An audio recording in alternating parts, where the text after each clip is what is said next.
Un détour de mon trajet autour du café m'amène au cœur de l'île de Sumatra, près de Bukit Lawang. Je mets les pieds dans la jungle. Les bruits sont assourdissants. Cette jungle dense et protégée est un des derniers lieux de vie au monde des orang-outans. Une seule autre zone existe également sur l'île de Bornéo.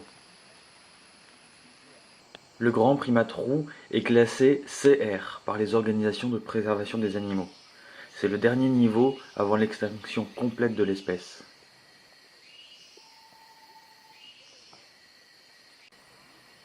Les mâles mesurent environ 1,80 m et les femelles environ 1,50 m. Les femelles ne font des bébés que tous les 8 à 10 ans et le premier pas avant 15 ans, ce qui fait un cycle de reproduction assez lent et donc une espèce fragile face aux menaces extérieures. Malgré sa grande taille, il vit principalement dans les arbres, sûrement pour se protéger des tigres aussi présents dans la région. Les orang-outans peuvent parcourir de très longues distances chaque jour et ainsi ont un rôle clé dans la biodiversité de la flore tropicale à travers la propagation de graines.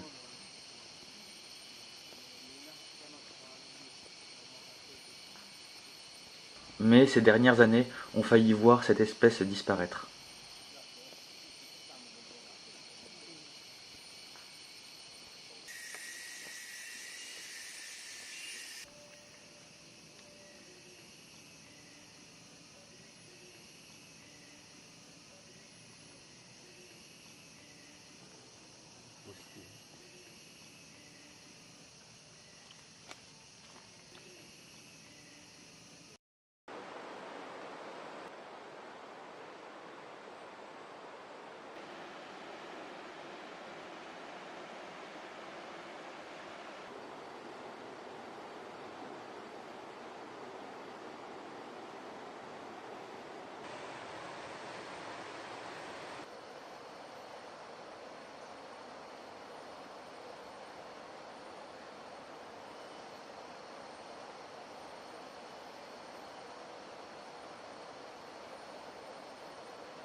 Pour comprendre mieux pourquoi, changement radical de décor, et pourtant nous n'avons fait que quelques kilomètres. Des palmiers à perte de vue. Ici, la production d'huile de palme rapporte beaucoup.